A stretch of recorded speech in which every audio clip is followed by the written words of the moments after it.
Hello hello hello. आप सभी को एमआर का बहुत बहुत नमस्कार। स्वागत है द सुपर एनर्जेटिक लक्ष्य नीट बैच में। और फाइनली हम फिर से वापस आ गए। मन तो मेरा नहीं था क्लास लेने का आज, इतने विपरीत परिस्थितियों के बावजूद हमने हिम्मत किया। 2 बार हारने के बाद एक बार और शुरू करते हैं। ठीक है, कोई बात नहीं, होता है। एक्चुअल में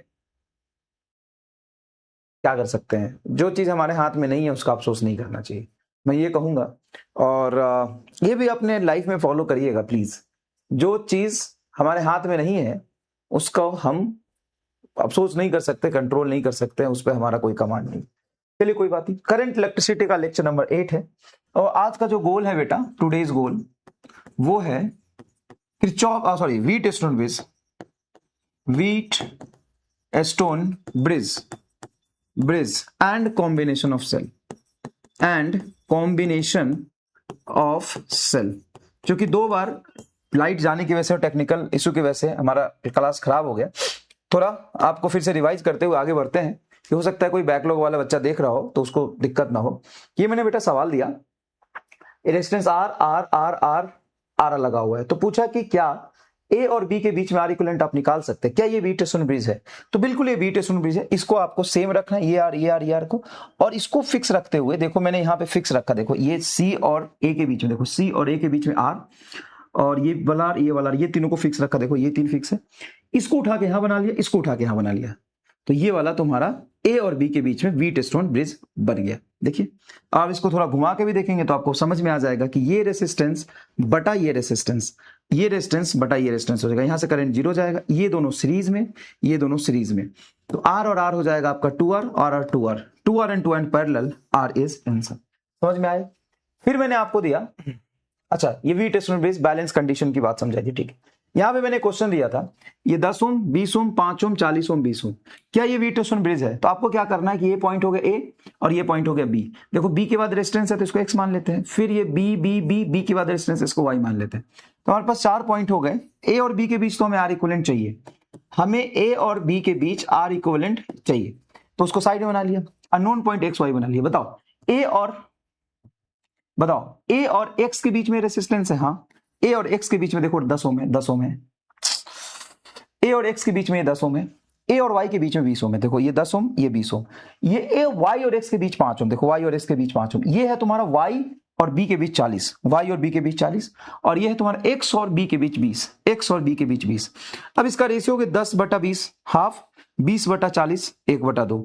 बैलेंस बीट स्टोन ब्रिज है, यहां से कोई करंट जाएगा नहीं। 20 और 10 30, 40 और 20 60, 30 गुना 60, 30 प्लस 60 90, ये तुम्हारा 20 ओम आंसर आ गया। क्लियर है? अब ये सवाल मैं करा रहा था, ये सवाल आपका मैंने खुद बनाया है सोच के, एक बढ़िया लॉजिकल क्वेश्चन। आपसे मैं क्या बोल रहा हूं कि अगर मैंने यहां पे 6 रेजिस्टेंस लगाए, 1 2 3 3 4 5 6, और मैंने बैटरी जोड़ दिया ए और बी के बीच, और मैंने बैटरी जोड़ दी ए और बी के बीच, क्या ये वैलेंस वीट स्टोन ब्रिज है? क्या ये वैलेंस वीट स्टोन ब्रिज है? देख के बताइए सर। ये देखें, हाँ देखिए ना, इस रेसिस्टेंस को इग्नोर करिए और अभी तक जो आपने पढ़ा था वैसा ही तो है। देखिए ए और बी के बीच में ये और ये रेजिस्टेंस का रेशियो इसके और इसके रेशियो के बराबर होगा, तो यहां से करंट नहीं जाएगा। ये सारा रेजिस्टेंस अगर मैंने आर दिया है तो ये देखो आर और आर, आर और आर, तो यहां से करंट नहीं जाएगा, तो आप कहेंगे I5 से करंट नहीं जाएगा। अब मैं आपसे बोला कि if battery is connected between b and c, then current किस रेसिस्टेंस से नहीं जाएगा? क्या ये वीट स्टोन ब्रिज होगा? तो बी एंड सी। अब बी एंड सी सोचो, ये बी और ये सी। अगर तुम यहां पे बैटरी लगाओगे तो ध्यान से देखो, यहां पे बैटरी, इसको भूल जाओ, यहां पे अगर बैटरी है तो इस पॉइंट और इस पॉइंट के बीच में इसको हटा दो, तो ये बटा ये रेजिस्टेंस, ये बटा रेजिस्टेंस, R3 में करंट नहीं जाएगा। कितने लोगों को ये समझ आया? कितने लोगों को समझ आया? भाई साहब तुमको वीट स्टोन ब्रिज बहुत तगड़ा समझ आया। फिर अगर मैं यहां पे सवाल बनाऊं कि if battery is connected between c and a, then current किससे नहीं जाएगा? ये बताओ। सी एंड ए में जोड़ा, सी एंड ए। तो अगर बैटरी मैंने सी और ए के बीच में जोड़ा है तो ऐसे देखो, सी कहां है बेटा बोलो? सी यहां है सर, और ए यहां है, मतलब यहां बैटरी। अगर ये बैटरी मैंने ऐसे जोड़ा तो तुम यहां से देख रहे हो, तो इसको इग्नोर करो और बैठ के देखो, ये बटा ये रेसिस्टेंस, ये बटा ये रेसिस्टेंस है, तो R5 में करंट नहीं जाएगा। If battery is connected between C and A, then current, sorry इसमें R4 में करंट नहीं जाएगा, ठीक है। और अगर मैं जोड़ दूं AB हो गया, BC हो गया, C, OA, O and A, अब मजेदार सवाल है, O एंड A के बीच में जोड़ता हूं, O एंड A के बीच में, तो O कहां है देखो, O यहां है, और A कहां है देखो, A यहां है, इसके बीच में अगर मैं बैटरी जोड़ूं तो क्या होगा, सिर्फ O एंड A के बीच में, यस, O एंड A के बीच में, क्या ये वेटेशन ब्रिज बनेगा? अब है बढ़िया सवाल। अब देखो O एंड A के बीच में अगर बैटरी जोड़ दिया तो डायरेक्टली O एंड B के बीच में, इसको भूल जाओ और समझने की कोशिश करो, ये तुम्हारा O है और ये तुम्हारा A है, तो ये बटा ये रेसिस्टेंस और ये बटा ये रेसिस्टेंस, O और A, एक मिनट थोड़ा देखो देखो देखो, बना ही लेके सर्किट अलग से, ये तो तुम्हारा गायब हो जाएगा, एंड O एंड A में ये इसकी हटा दो थोड़ी देर के लिए। अब देखो ये बटा इसका रेशियो और O एंड A, मुझे भी विजुअलाइज नहीं हो रहा, थोड़ा देखते हैं, समझने की कोशिश करते हैं शांत मन से।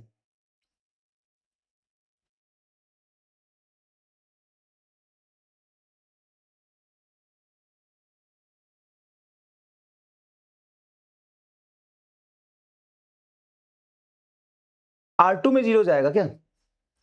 चलो बना लेते हैं, ये मेरा O हो गया, ये मेरा A हो गया, ठीक है, O और A हो गया, इसको C इधर बना लेते हैं और B यहां बना लेते हैं, चार ही तो पॉइंट है, चार ही तो पॉइंट है, ऐसा बना लेते हैं ना। हमने बैटरी लगा A और O के बीच, O और A के बीच बैटरी लगा है, तो ये रेसिस्टेंस है तुम्हारा A और O के बीच, तो A और O के बीच एक रेसिस्टेंस तुम साइड से जोड़ लेना, इसको हटाओ। ये A और B के बीच R6, A और B के बीच ये है R6, ये देखो R6 है A और B के बीच, B और C के बीच है R2, B और C के बीच है R2, यही तुम्हारा कंडीशन R2 होगा, R2 आएगा। अब ये कहीं से भी तुमको बी टेस्ट ब्रिज नहीं दिख रहा है, लेकिन एक्चुअल में है, मैं तुमको करके दिखाता हूं। C और A के बीच होगा R1, C और A के बीच होगा R1, फिर A और B के बीच हो गया R6, ठीक है, और तुम्हारा O से देखो, O से B पर है R4, O से B पर है R4, देखो R4 आ गया, एंड O से C पर है R5, O से C पर है R5, देखो ये हो गया तुम्हारा, और तुम्हारा जो R3 है वो यहां से ऐसे लगा हुआ है, ये तुम्हारा R3 है। अब बताओ ये R2 बीटा शून्य बीज बना के नहीं, R2 बीटा शून्य बीज बना के नहीं, तो भाई इसमें करंट नहीं जाएगा। अगर मैं बैटरी जोड़ दूं, if battery is connected between C and O, अब बताओ ये किसके अलोंग बीटा शून्य बीज है, मतलब एक सर्किट में मैं तुम्हें 6 बीटा शून्य बीज बना के दिखा दिया, एक ही सर्किट में, एक ही सर्किट में, यहां से तुमने जोड़ा था A और B के बीच, तो ये अपोजिट एंड है, इसके वाला काम कर गया, ठीक है। OC देखो, OC देखोगे तो OC मेरे काम का है, ठीक है, OC मेरे काम का है, तो इसमें किससे करंट नहीं जाना चाहिए, तो R6 आएगा मेरे हिसाब से, R6 आएगा मेरे हिसाब से। अगर तुम्हें डाउट है तो सर्किट को रीड्रॉ करके देखना, R6 आएगा मेरे हिसाब से, R6 आएगा मेरे हिसाब से, क्योंकि A, O और C देखा मैंने, ये जोड़ा है O एंड C, ये भी हो गया, ये देखो O एंड C देखा, तो O एंड C में से ये डायरेक्टली O एंड C से, ये भी है, ये भी है, ये भी है, तो ये वाला हो गया। अच्छा एक लॉजिक बताऊं, एक लॉजिक बताऊं, जिस दो पॉइंट में तुम जोड़ रहे हो, उस दोनों पॉइंट से जितने रेजिस्टेंस कनेक्टेड है उस सब में करंट जाएगा, जो उस दो पॉइंट से कनेक्टेड नहीं है वही बी टेस्ट ब्रिज में हो जाएगा। चलो दिखाता हूं, चलो दिखाता हूं। तो जैसे ही तुमने पॉइंट लिया A और B, तो A और B से देखो ये भी रेजिस्टेंस कनेक्टेड है, ये भी है, ये भी है, ये भी है, ये भी, ये कनेक्टेड नहीं है, देखो इसलिए R5 आया है। फिर देखो B एंड C, तो BC BC BC देखो ये B एंड C, तो B से ये भी रेजिस्टेंस है, ये भी रेजिस्टेंस, ये भी रेजिस्टेंस है, C से ये भी है, ये भी है, C से कौन नहीं है, R3 नहीं है, तो जब तुमने B एंड C में जोड़ा तो R3 में नहीं होगा, देखो R3 में नहीं है। फिर तुमने CA देखा, तो CA देखो, C और A, देख बेटा A से ये भी है, ये भी है, ये भी है, और C से ये भी है, ये भी है, भी कौन सा नहीं है, R4 नहीं है, तो देखो R4 में करंट 0 है, देखो ट्रिक हाथ लग गया। अब OA तूने देखा, तो ये A है, ये O है, तो देखो O से ये भी है, ये भी है, ये भी, तीनों है, O से तीनों है, A से ये भी है, ये भी है, देखो ये कनेक्टेड नहीं है। अब वही BO में लगा दिया मैंने, तो अगर मैंने ये देखा तुम्हारा B एंड O, तो O एंड B, इन दोनों से कौन सा रेजिस्टेंस कनेक्टेड नहीं है? R1। क्या जो रहा है? B and O। तो B एंड O से ये भी है, ये भी है, ये भी है, ये नहीं है, R1। R6 गलत है, R1 होगा, R1 होगा। तो गलत आंसर दिया लेकिन तरीका सही पकड़ लिया, R1 होगा। Current through R1 is 0, current through R1 is 0। बोलो मजा आया कि नहीं आया?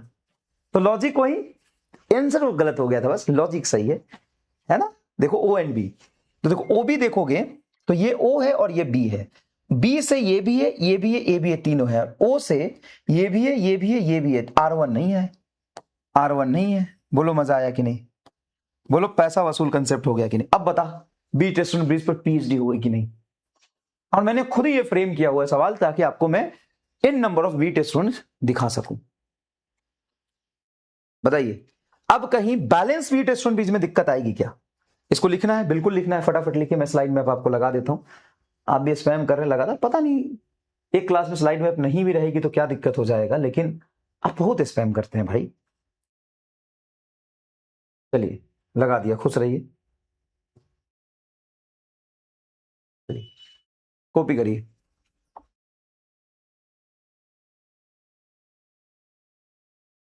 क्लियर है क्या?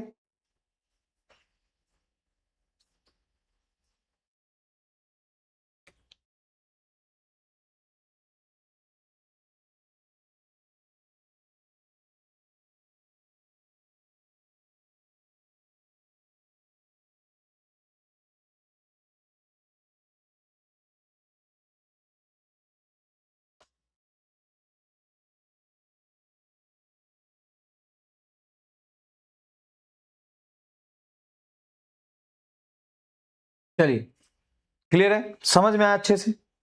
इंपॉर्टेंट ये है कि आपको समझ में आ जाए अच्छे से, इंपॉर्टेंट ये है कि आपको, बड़ा दिक्कत है यार, इंपॉर्टेंट ये है कि आपको समझ में आ जाए अच्छे से, ठीक है?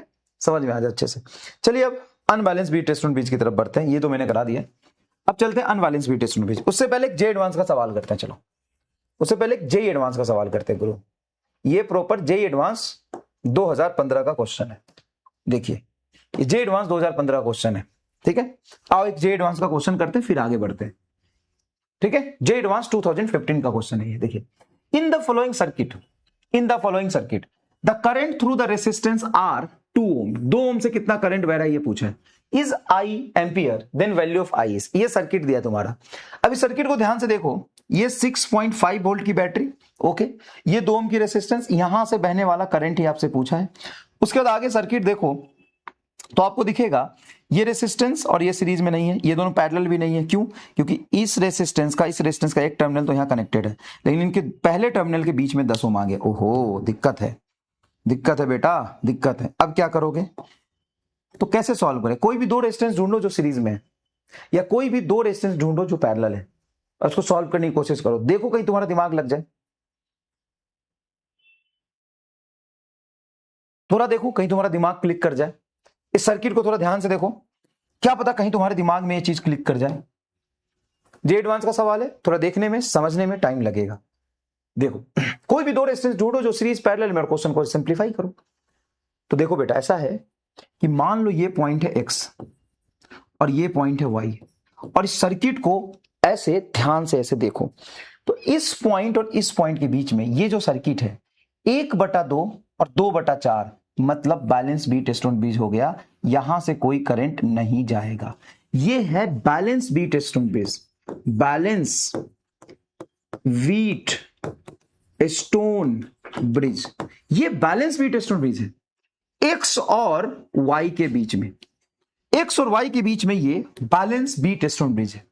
देखो देखो इस दोनों के बीच में देखो, देखो देखो, तो यहां से कोई करंट नहीं जाएगा, तो ये दोनों हो जाएंगे आपके सीरीज में। बताइए सीरीज में कितना हो जाएगा? 2 और 1 3 और 4 2 6, 3 और 6 का पैरेलल देखो, एक्स और वाई के बीच में इधर से 3 इधर से 6, 2 ओम आएगा, तो यहां पे 2 ओम बनाओ। अब सर्किट को सिंप्लीफाई करते हैं, चलो ऐसे सर्किट, यहां पे आपका 2 ओम और यहां पे सर्किट है। अब यहां पर 1 मिनट, बीच में थोड़ी ना कुछ है, बीच में थोड़ी ना पूछा। अब देखो यहां पर x पॉइंट है, x से ये डायरेक्टली तुम्हारा 2 ओम आ गया। 2 ओम कैसे आया? ये 4 2 6 और 3 का पैरेलल 2 ओम आ गया, ये 2 ओम आ गया, x और y के बीच में 2। और यहां से 6 है और ये 10 है, ये है बेटा आपका 6 और ये है आपका 10 है बेटा। देखो ये तुम्हारा 10, ये पॉइंट है y तुम्हारा, कोई दिक्कत नहीं। उसके बाद y से ये 4 ओम और ये 12 ओम, ठीक है। ये तुम्हारा 4 ओम यहां कनेक्टेड, देखो y से 4 ओम यहां कनेक्टेड है और ये 12 ओम कनेक्टेड है, ये 12 ओम कनेक्टेड है, 4 एंड 12। अब बताओ कोई दो रेजिस्टेंस तुम्हें सीरीज पैरेलल में दिखाई दे रहा है? तो तुम्हें सीरीज पैरेलल में दिखाई नहीं दे रहा है, लेकिन ये फिर से बैलेंस बीट स्टोन बीच हो गया। कैसे? देखो इस पॉइंट और इस पॉइंट के बीच में 2/6 1/3 और 4/12 1/3, मतलब यहां से कोई करंट नहीं जाएगा। तो 4 2 6 और 12 6 18। अब तुम्हारा y एंड z के बीच में जो रेसिस्टेंस आएगा 4 और 2 6 12 6 18, 18 गुना 6 बटा 1 मिनट 12 6 18, ये तुम्हारा सीरीज, ये सीरीज, ठीक है। 18 6 24, 6 चौका 24, 18/4 आ जाएगा क्या? 1 मिनट ढंग से देख लो, ये 12 है, ये 6 है, देखो ना ये वाला 6 ओम और ये 12 ओम, देखो ऐसे कनेक्टेड है। और तो 4 2 6 और 12 6 18 और 6 का पैरेलल 4 2 6, ठीक है। तो 18 गुना 6, 18 प्लस 6 24, तो 6 चौका 24 4 आ जाएगा, मतलब 9/2, मतलब 4.5। तो ये 4.5 आ गया इंटू 2। तो टोटल रेसिस्टेंस बैटरी के क्रॉस आ जाएगा तुम्हारा 4.5 प्लस 2 मतलब 6.5। तो इस पॉइंट और इस पॉइंट के बीच में टोटल रेजिस्टेंस निकाल लिया है। करंट हो जाएगा आपका 1 एम्पियर, 6.5 वोल्ट बटा 6.5 ohm is equal to 1 ampere is your correct answer. कैसा लगा जे एडवांस का क्लास? सॉरी क्लास नहीं, क्वेश्चन। इसको बिल्कुल कॉपी करेंगे। अब ये ऐसा सवाल है जिसमें बीट स्टोन ब्रिज के अंदर बीट स्टोन ब्रिज है, मतलब तुमको पहले बीट स्टोन ब्रिज नहीं दिख रहा है, एक नॉर्मल बीट स्टोन ब्रिज है। ये देखो ये बीट स्टोन ब्रिज है बेटा, एक्स और वाई के बीच में, आराम से देखो बीट स्टोन ब्रिज है। तो ये तुम्हारा 3 और ये 6, 3 और 4 2 6, 3 और 6 2 ओम आ गए, ये 2 ओम आ गया। तो यहाँ पे 2 ओम लगाया, ये 6 ओम, 2 6 10 4 12, 2 6 10 4 12। अब इस पॉइंट और इस पॉइंट के बीच में बीट स्टोन ब्रिज बन गया 2/6 1/3 4/12 1/3। बीट स्टोन ब्रिज के अंदर बीट स्टोन ब्रिज है। अच्छा सवाल लगा? अच्छा सवाल लगा? बीट स्टोन ब्रिज के अंदर बीट स्टोन ब्रिज है भाई साहब, जल्दी से लिख लो इसको, जल्दी से लिख लो। चलो इतने विपरीत परिस्थिति में भी मैंने तुमको कितने सवाल करा दिए? 1 2 3, 3 के बाद 3 के बाद 4 5, अरे वाह। और ये जे एडवांस से कम नहीं है भाई। अच्छा तुम इस, ये अगर जे एडवांस का सवाल है जिसमें 2 बीट स्टोन ब्रिज बन रहे हैं, तो क्या मैं इसको जे एडवांस का सवाल नहीं बोल सकता हूं? क्या तुमसे सवाल ऐसा नहीं पूछ सकता कि बताओ ये स्ट्रक्चर है, अगर बैटरी यहां लगाए तो किसके अबाउट बीट स्टोन ब्रिज होगा और किसमें करंट नहीं जाएगा? अगर बैटरी यहां लगाए तो क्या होगा? अगर बैटरी यहां लगाए तो क्या होगा? बैटरी यहां लगाए दो तो क्या होगा? क्या ये जे एडवांस के लेवल का नहीं बनाया मैंने क्वेश्चन? बताओ सोचो। तो जे एडवांस के 2 क्वेश्चन हो गए कि नहीं हो गए बताओ। चलो अब हम बात करेंगे अनबैलेंस बीट स्टोन ब्रिज। अब unbalance Wheatstone bridge actual में आपके सिलेबस में नहीं है ना, नीट के सिलेबस में नहीं है, लेकिन एनसीईआरटी में एक क्वेश्चन दिया हुआ है और जेईई मेन 2026 में एक सवाल आया था। तो मेरे लिए इंपॉर्टेंट हो गया कि जेईई मेंस 2026 में भी सवाल आया था और एनसीईआरटी में भी एक सवाल दिया हुआ है। तो इसमें अनबैलेंस बीट स्टोन ब्रिज में ज्यादा से ज्यादा तुमसे यही पूछेगा कि बताओ कि करंट किधर से किधर जाएगा और आर इक्विवेलेंट क्या होगा। 2 चीजें इसमें पूछेगी। पहला एग्जांपल लेते हैं कि मान लीजिए 10 ओम है, ये मान लीजिए 20 ओम है, ये मान लीजिए 5 ओम है, ये मान लीजिए आपका 20 ओम है और ये 10 ओम है। अब मुझे बताइए ए और बी के बीच में आर इक्विवेलेंट क्या होगा? ये पॉइंट बी है, ये पॉइंट ए है। ए और बी के बीच में आर इक्विवेलेंट बताइए क्या होगा? तो सबसे पहले देखिए क्या ये बीट स्टोन ब्रिज है? क्या ये बीट स्टोन ब्रिज है? लिखना है। हाँ अभी तक जितने सवाल कराए बेटा सब आज की क्लास का लिखना है बेटा, ये भी लिखना है, ये भी लिखना है, ये भी लिखना है, ये भी लिखना है। मजा आ गया भाई, मुझे अच्छा लगा, मुझे अच्छा लगा। कोई बात नहीं, थोड़ा समय खराब हो गया। Sir please repeat what is the difference between Kirchhoff's law and wheat stone bridge? Kirchhoff's law law है, वीट स्टोन ब्रिज ये दोनों अलग है। ये तो वही हो गया what is the difference between biology and physics? Biology अलग सब्जेक्ट है, फिजिक्स अलग सब्जेक्ट है। चलो कोई बात नहीं। क्या ये वीट स्टोन ब्रिज है? यस और नो में जवाब दीजिए। क्या ये व्हीट स्टोन ब्रिज है? व्हीट स्टोन ब्रिज है? ऑप्शन ए, नो सर ये व्हीट स्टोन ब्रिज नहीं है सर, इसमें रेशियो मैच नहीं कर रहा है। यस सर ये तो व्हीट स्टोन ब्रिज है। बताइए फटाफट बताइए, क्या ये व्हीट स्टोन ब्रिज है?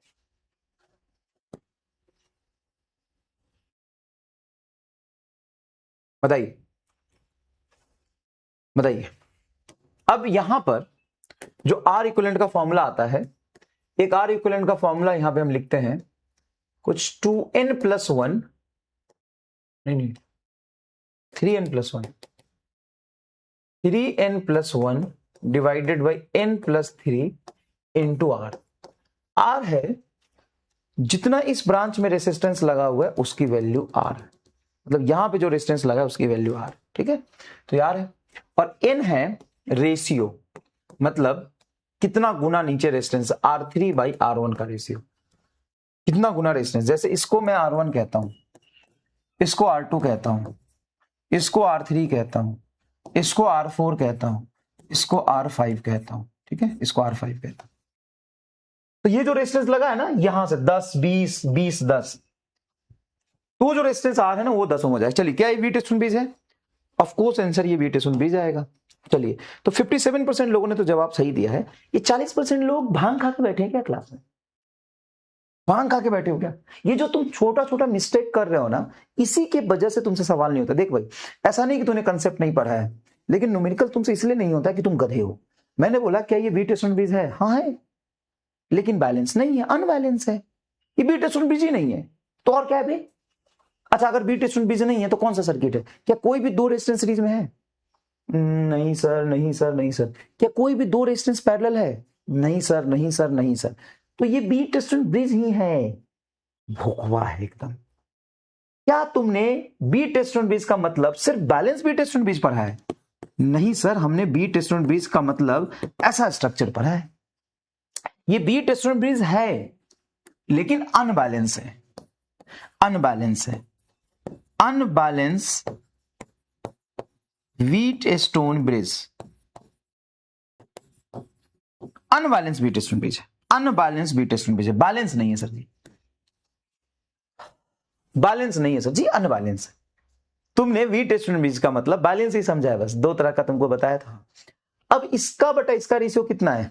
1/2, और इसका और इसका रेशियो कितना है? 2/1। तो मैच नहीं किया। तो आर इक्विवेलेंट का एक तरीका होता है, फॉर्मूला रट लीजिए, 3n+1 divided by n+3 into are, जहां पे आर की वैल्यू ये है R1, जो ये रेजिस्टेंस लगा है वो तुम्हारा R है। उसके बाद इसका और इसका रेशियो आ जाएगा 2, तो ये 2 हो जाएगा।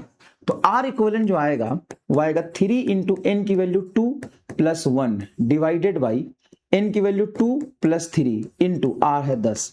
तो ये कुछ आएगा 3 दूना 6 7, 7/6 इंटू 10, 10 से कैंसिल करोगे 5 और 3 35, 7 × 5 = 35/3 आएगा क्या? मैंने कुछ गलत लिखा है, फिर 35/3 गलत है, ये 35/3 नहीं आएगा, मैंने कुछ गलत लिखा है फॉर्मूला।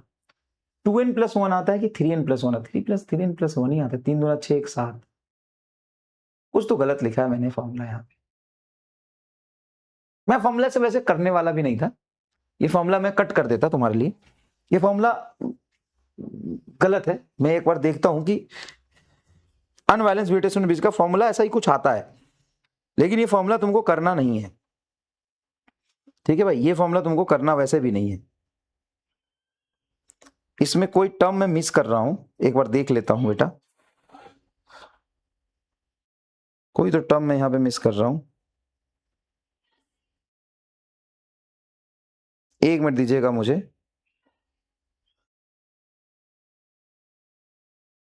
अरे यार मुझे याद नहीं रहता ये। 3n+1 n+3 इंटू 1, 3n+1, अच्छा n+3 तो सही तो है, 3n+1 n+3 सही है यार, 3n+1 n+3 इंटू आर सही तो है, सही है, 35/3 आ रहा है। चलो ठीक है, देखते हैं ये सही है कि गलत, क्योंकि आंसर जहां तक मुझे याद है कि गलत है। अपन देखते हैं। फॉर्मूला सही लिखा है मैंने, भले जरूरी नहीं है, लेकिन बैक ऑफ द माइंड में भी गलती से भी मुझे लगा सही है, लेकिन आंसर सही नहीं आ रहा। 3 दूना 6 7 और 3 2 5, अरे देखो ये 6 लिख दिया गलती से, देखो बायोलॉजी वाली मिस्टेक हो गई और मैं अपनी फॉर्मूला पे ही शक करने लगा। तो ये 3 दूना 6 1 7 बटा 3 2 1 5 इंटू 10, तो 5 से 10 कटेगा 2, ये 14 हमारा है, 14 हमारा है। ये बस तुमको ऐसे ही मैंने बताया, ये नहीं करना, नहीं करना, इसको कट कर दो, ये नहीं करना। तो सर फिर क्या करेंगे, और बताता हूं क्या करेंगे। और ये वाला जो फॉर्मूला है ना वो बहुत रिस्ट्रिक्टेड है, वो तभी लगेगा जब इसका रेशियो इसके रेशियो के जस्ट उल्टा हो। जैसे इसका रेशियो 1/2 और इसका रेशियो हो तुम्हारा 2/1, तभी लगेगा। तो इस फॉर्मूले का रिस्ट्रिक्शन है, ठीक है। तो मैं ये फॉर्मूला बता देता हूं, लेकिन मैं बताता हूं कॉपी नहीं करना इसको, नो कॉपी, क्योंकि ये फॉर्मूला तुम्हें खुद ही याद नहीं रहेगा और सवाल अगर थोड़ा अलग टाइप का आ गया तो तुम कंफ्यूज हो जाओगे। तो ये फॉर्मूला याद नहीं रखना, क्योंकि मैं इस फॉर्मूले से सवाल तुमको करना सिखाऊंगा ही नहीं। बस मैं ये फॉर्मूला इसलिए बता रहा था कि जो आंसर आएगा वो मैं तुमको वेरीफाई करके दिखा पाऊं। तो ठीक है, अब इसका 2 आंसर है, एक लाइन में और पूरा एक पेज में।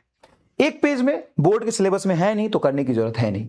एक लाइन में कैसे आएगा वो मैं तुमको दिखाता हूं, एक लाइन में कैसे आएगा वो मैं तुमको दिखाता हूं। बैलेंस मान लो, बैलेंस मान लो, नीट में अगर ये सवाल आता है अनबैलेंस वेटेज नॉनवेज का, चाहे उसका रेशियो कुछ भी हो, कितना हो क्या नहीं हो, छोड़ दो, तुम उसको बैलेंस मान के सॉल्व करो। सर बैलेंस मान लेंगे तो ये हटा देंगे, हाँ ये हटा दो। बैलेंस मानोगे तो इसको हटा दो, अगर इसको हटा दिया तो 10 20 30 और 10 20 30, 30 और 30 पैरेलल में 15, तो आर इक्विवेलेंट तुम्हारा बैलेंस मान के 15 आ रहा है, ठीक है।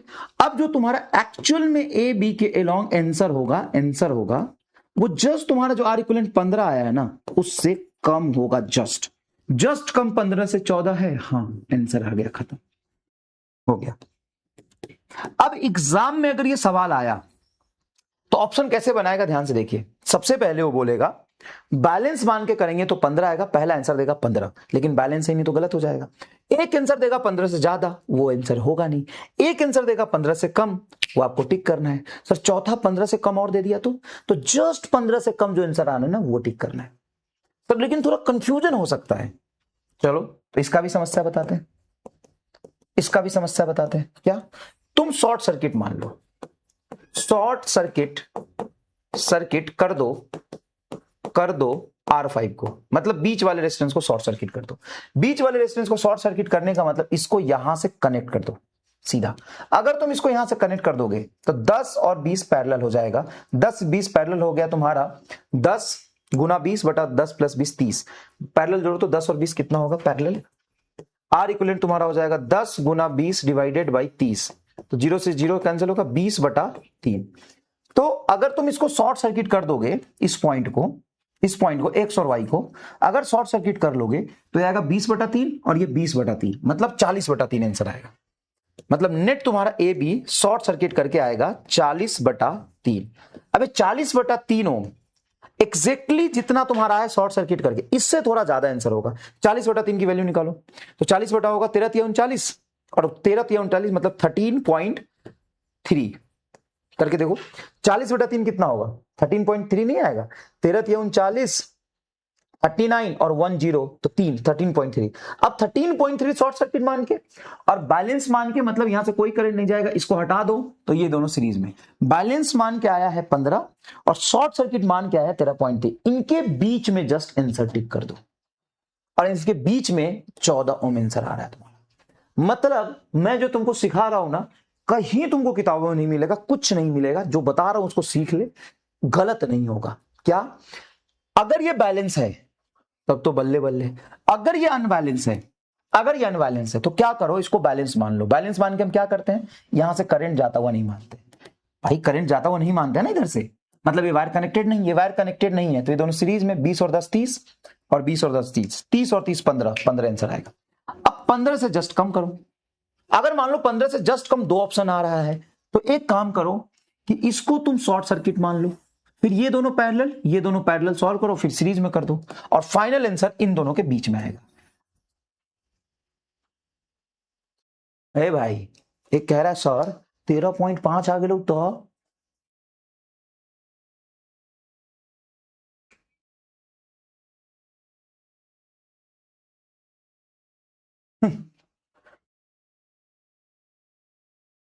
मतलब तुमको लगता है कि सवाल बनेगा और इसमें जो आंसर आएगा वो इतने पास पास आएगा एकदम?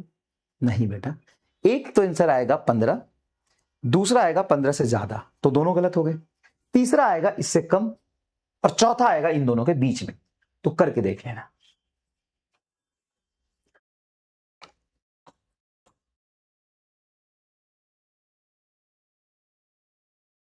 और क्या करा ऐसे वैसे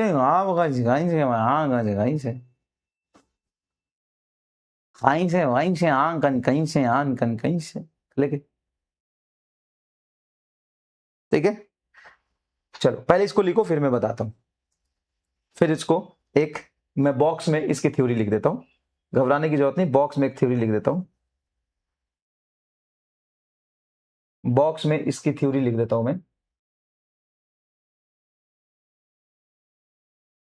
मैंने लिखी थी, पता नहीं कहां चली गई। तो अनबैलेंस बीट स्टूडेंट बीच के लिए बॉक्स में एक थ्योरी लिख दूंगा, चिंता मत करना। पहले इसको कर लो बेटा, कर लो, और एक दो सवाल इस पे करा देता हूं अनबैलेंस का, फिर आगे बढ़ते हैं।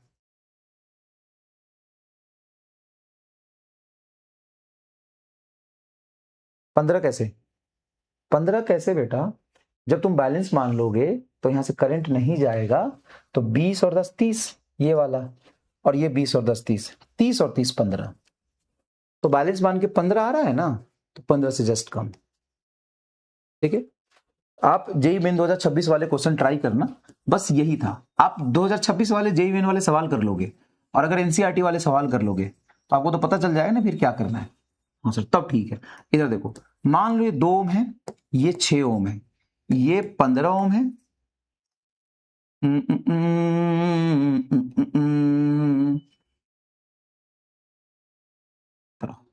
और ये मान लो 11 ओम है। ठीक है, नहीं अजीब सा हो जाएगा, इतना भी अजीब सवाल नहीं पूछता यार। रुक जा, रुक जा, अनबैलेंस ही बनाऊंगा, बैलेंस नहीं बनाऊंगा, अनबैलेंस ही बनाऊंगा। जैसे मान लो ये 20 ओम है और ये तुम्हारा 10 ओम है, ठीक है, तो 2 आएगा रेशियो, ये है तुम्हारा 6 ओम और ये है तुम्हारा 12 ओम मान लो। ठीक है, 6 भी नहीं, 6 5 मान ले, चल 5 ओम मान ले, 5 ओम और ये 10 ओम। ठीक है, अभी मान ले 10 ओम। ठीक है, तो 20/10 आगे ऊपर दो, 5/10 आगे नीचे। हाँ अब सही है। ठीक है, और यहां से एक रेसिस्टेंस मैंने जोड़ लिया 5 ओम। अब बताओ ए और बी के बीच इक्विवेलेंट रेजिस्टेंस क्या होगा? Find equivalent resistance between a and b. Find equivalent resistance between a and b. अब करो फटाफट, चल अब करो फटाफट, अब करो फटाफट, फटाफट करिए इसको, अटेम्प्ट करिए, कैसे करेंगे? तो मैं क्या कह रहा हूं कि ये बैलेंस है कि नहीं, तो सबसे पहले ये अनबैलेंस है, अनबैलेंस बीट स्टूडेंट है कि नहीं? अब यहां पे ये फॉर्मूला नहीं लगेगा आपका, ये वाला फॉर्मूला नहीं लगेगा, ये फॉर्मूला सिमेट्रिक में ही लगता है। अनबैलेंस में सिमेट्रिसिटी है 10 20 10 20, तो अनबैलेंस में अगर सिमेट्रिसिटी हो तब ये फॉर्मूला लगता है। ये फॉर्मूला यहां पे नहीं लगेगा, यहां पे एमा स्टार जरूर लगेगा। तो एमा स्टार ये कहता है कि स्टेप 1 में आप इसको अनबैलेंस है लेकिन बैलेंस मान लो, जबरदस्ती बैलेंस मान लो, बैलेंस मान लो, चलो बैलेंस मान लो। तो बैलेंस मानोगे तो ये रेसिस्टेंस, ये रेसिस्टेंस, ये रेसिस्टेंस और ये रेसिस्टेंस तुम्हारा हो जाएगा। तो 20 और 5 और ये हो जाएगा 10 और 10, तो 20 5 25 और 10 10 20, तो आर इक्विवेलेंट आ जाएगा 25 गुना 20। देखो ना, 5 और 20 25 और 10 10 20 बटा 25 प्लस 20, तो ये हो जाएगा 25 गुना 20 बटा 45, 9 पचे 45, 50 25, 100/9। तो 100/9 जो तुम्हारा आंसर है ना, बैलेंस मान क्या है? तो एक्चुअल जो आंसर होगा ना, एक्चुअल जो आंसर होगा, एक्चुअल जो आंसर होगा इस 100/9 से कम आएगा। तो जिस ऑप्शन में 100/9 से मतलब लगभग लगभग 11 ओम आएगा, 100/9 11 9 99, तो 11 ओम से जस्ट कम आंसर आएगा, 11 ओम से जस्ट कम आंसर आएगा। अगर मैं स्टेप 2 में शॉर्ट सर्किट मान लेता हूं, short circuit between x and y, मतलब इसको शॉर्ट सर्किट कर दिया, इसको शॉर्ट सर्किट कर दिया तो ये सर्किट बनेगा, ये और ये हो गया 20 5 10, 20 5 10 10 ये शॉर्ट सर्किट। अगर आपने यहां से शॉर्ट सर्किट कर दी, ये पॉइंट ए है और ये पॉइंट बी है, तो ये तुम्हारा पैरेलल नहीं हो गया। देखो ए पर ही दोनों का पहला टर्मिनल और ये दोनों शॉर्ट सर्किट हो गया, तो एक ही पॉइंट हो गया। तो 20 और 10 का पैरेलल हो जाएगा 20/3 प्लस 10 और 5 का पैरेलल होगा 10 5 15/50। तो 50/15 50/15 ये तुम्हारा आंसर आ रहा है। अब इसको सॉल्व करोगे तो 5 तिहाई 15 और 5 से कैंसिल करोगे 10, तो 3 एलसीएम में 30/10 मतलब 10 ओम। तो ये 10 ओम आ रहा है और वो 11 ओम आ रहा है। 10 और 11 के बीच में आंसर आएगा। तो जो ऑप्शन तुम्हारा 10 और 11 के बीच में वो टिक कर दे। फाइनल आंसर जो तुम्हारा आएगा, फाइनल आंसर 10 से लेकर के 100/9 मतलब 11, 10 से 11 के बीच में आंसर आएगा, मतलब 10 पॉइंट समथिंग। 10 से 11 के बीच में आंसर आएगा, मतलब 10.5 एंड समथिंग।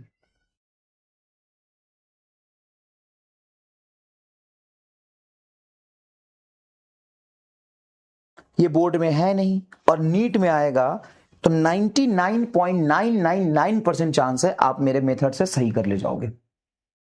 99.999% चांस है मेरे मेथड से सही कर ले जाओगे। आप चैट जीपीटी को भी दे दो और बोलो कि सवाल का आंसर बताए, तुम्हारा 10 और 100/9 के बीच में आएगा, करके देख लो। और वो जो आंसर देगा वो 1.5 पेज का देगा। शॉर्ट सर्किट का मतलब है सीधा इसको यहां से यहां कनेक्ट कर दो, वायर सीधा वायर कनेक्ट कर दोगे तो ये पॉइंट और ये पॉइंट सेम हो गया। इसका और इसका दोनों टर्मिनल सेम पॉइंट पे, पहला भी यहां पे दोनों का पहला पॉइंट भी सेम। ठीक है,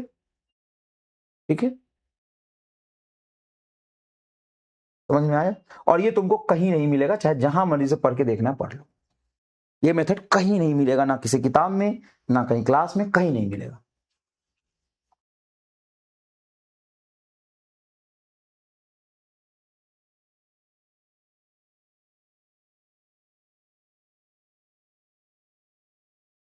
ठीक है, लिख लीजिए पहले प्लीज, अच्छे से लिख लीजिए प्लीज।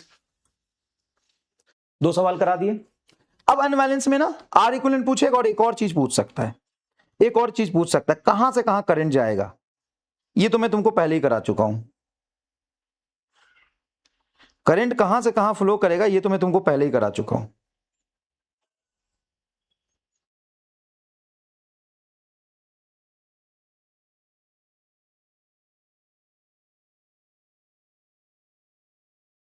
करंट कहां से कहां फ्लो करेगा ये तुमको पहले ही करा चुका हूं। ये देखो सवाल, अगर मैं find direction of current in galvanometer,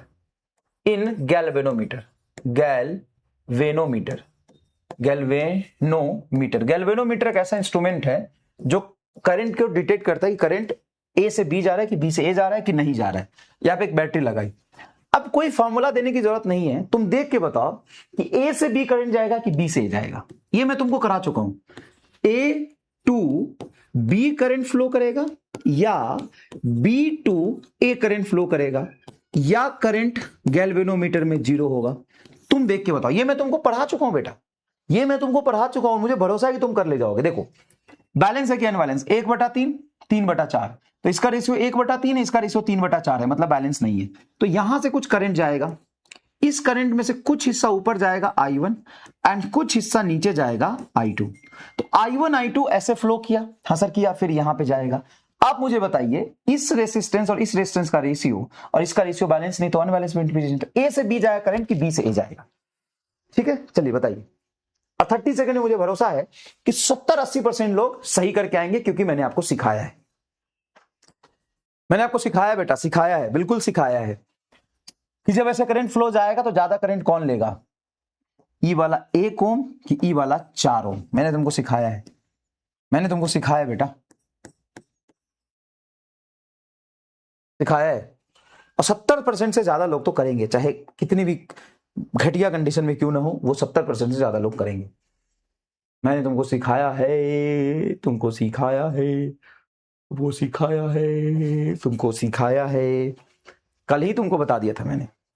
चलिए, बैलेंस होता तो करंट 0 जाता, बैलेंस नहीं इसलिए करंट 0 तो नहीं जाएगा। और देखो बेटा, यहां पे जो करंट आया उसको 2 हिस्से में बंटना है। जब ये करंट बटेगा तो इतना तो ख्याल रखेगा ना कि कम रेजिस्टेंस में ज्यादा करंट यहां आ गया, और ज्यादा करंट आ गया तो करंट ऑब्वियसली यहां पे ज्यादा पहुंचा, क्योंकि रेजिस्टेंस कम है तो ऊपर से नीचे आएगा, ए से बी तक आंसर खत्म। अब इसका तुम्हें कोई फॉर्मूला चाहिए कि तुम कर लोगे देख के? अरे यार नहीं यार, ये कैसे जीरो दे सकते हो? जीरो करंट तो तब जाता ना जब बैलेंस होता है, ये तो सिखाया है। इसका और इसका रेशियो इसके और इसके रेशियो के बराबर है तो बैलेंस है, तब इसमें करंट जीरो जाएगा। लेकिन अभी ये बैलेंस नहीं है तो करंट तो फ्लो करेगा, बैलेंस नहीं तो करंट तो फ्लो करेगा। अब इसका कोई फॉर्मूला चाहिए, इसका कोई फॉर्मूला चाहिए कि तुम देख के बता दोगे? अगर फॉर्मूला चाहिए तो फॉर्मूला ले लो भाई। ये रेजिस्टेंस मान लो कि R1 है, ये रेजिस्टेंस आपका R2 है, ये रेजिस्टेंस आपका R3 है, और ये रेजिस्टेंस आपका R4 है। ठीक है, चलो इफ R1 बाई R3 का रेशियो कम है और R3 बाई R4 का रेशियो ज्यादा है, देन करंट जो आएगा वो A से B की तरफ फ्लो करेगा। And if R1 by R2 का रेशियो ज्यादा है, मतलब इसका बटा इसका रेशियो ज्यादा है, अगर ज्यादा होता तो R3 बटा R4 का रेशियो कम है, देन जो करंट फ्लो करेगा वो B टू A करेगा। अरे यार सिंपल बात है, ये क्यों बना है तुम खुद ही सोचो, तुमको समझ में आ जाएगा। और अगर बराबर है तो करंट जीरो जाएगा।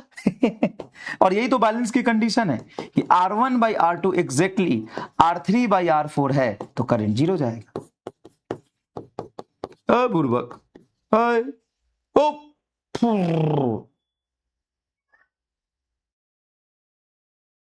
ड्यूरेशन तो कम से कम आधा घंटा और पढ़ाऊंगा बेटा, आधा घंटा और पढ़ाऊंगा। मिस्टर फेस PDF नहीं दिया, अभी दे देता हूं।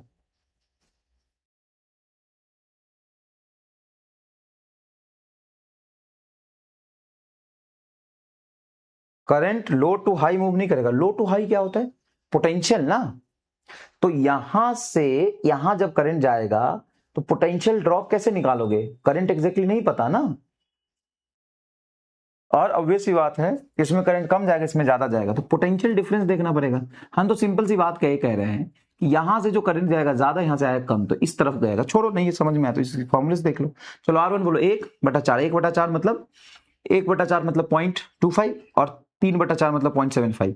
तो इधर ज्यादा इधर कम है तो करंट ऊपर से नीचे आएगा। फॉर्मूला दे दिया, फॉर्मूले से कर लो, फॉर्मूले से कर लो, कोई बात नहीं, फॉर्मूले से कर लो। ठीक है, फॉर्मूले से कर लो। ठीक है भाई, फॉर्मूले से कर लो ना, बात खत्म। चलो फॉर्मूले से कर लो। ठीक है, ठीक है, चलो। अब है charging and discharging of non ideal battery.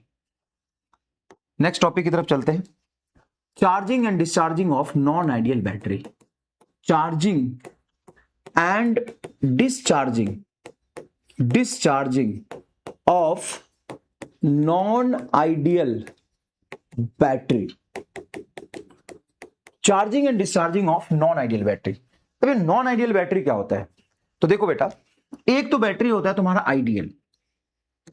अगर मैं सबसे पहले देखूं आइडियल बैटरी, तो आइडियल बैटरी वो होता है जिसका इंटरनल रेसिस्टेंस हम लेते हैं 0, मतलब उसके अंदर कोई एक्स्ट्रा इंटरनल रेसिस्टेंस नहीं होता है। जिस भी मटेरियल का बैटरी बना है, जिस भी तार से बना है, उसका कोई रेसिस्टेंस हम नहीं लेते, वो होता है आइडियल बैटरी। तो अभी तक जो बैटरी आप लेते आ रहे हो ना, वो आइडियल बैटरी ही था, जिसमें सिर्फ EMF आता है, कोई इंटरनल रेसिस्टेंस जैसी चीज नहीं आती है। इसको कहते हैं आइडियल बैटरी। और जहां पे EMF है इलेक्ट्रोमोटिव फोर्स, इसके पोटेंशियल डिफरेंस को क्या बोलेंगे हम? Electromotive force. वो आइडियल बैटरी मतलब वैसा बैटरी जिसका कोई इंटरनल रेजिस्टेंस नहीं है। ठीक है, जिसका कोई इंटरनल रेजिस्टेंस नहीं है। दूसरा है non ideal battery. Non ideal battery, non ideal battery का मतलब है, नॉन आइडियल बैटरी का मतलब है इसका कुछ इंटरनल रेजिस्टेंस होगा। इंटरनल रेजिस्टेंस का मतलब ये होता है कि बैटरी है और बैटरी के अंदर जो मटेरियल लगा है, जो केमिकल डालते हैं जिससे बैटरी बनाते हैं, उसका कुछ इंटरनल रेजिस्टेंस यहां पे आ जाएगा, उसका कुछ इंटरनल रेजिस्टेंस यहां पे आ जाएगा। ये इंटरनल रेजिस्टेंस आ जाएगा। ये EMF है, EMF की वैल्यू को हम E से रिप्रेजेंट कर लेते हैं। ये नॉन आइडियल बैटरी है। इसका कुछ इंटरनल रेजिस्टेंस है, ये आर तुम्हारा इंटरनल रेजिस्टेंस है, इंटरनल रेजिस्टेंस, ये इंटरनल रेजिस्टेंस। और इंटरनल रेजिस्टेंस कभी भी हम बैटरी के पिछवाड़े में नहीं बनाते, जरूरी नहीं कि बैटरी के पिछवाड़े में बनेगा। इंटरनल रेजिस्टेंस हम यहां भी बना सकते हैं, यहां भी बना सकते हैं, आगे पीछे हम कहीं भी बना सकते हैं। क्या रॉन्ग हो गया बेटा? कुछ गलत लिख दिया मैंने? कुछ गलत लिख दिया मैंने? क्या रॉन्ग कर दिया?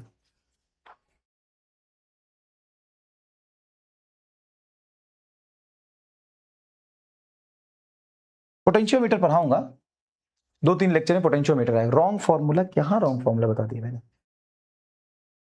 रॉन्ग फॉर्मूला बताया कि R1/R2 अगर कम है, मतलब ये बटा ये कम है, मतलब इधर रेजिस्टेंस कम है ऊपर में और नीचे ज्यादा है, तो ज्यादा करंट आएगा तो ऊपर से नीचे जाएगा, सही है।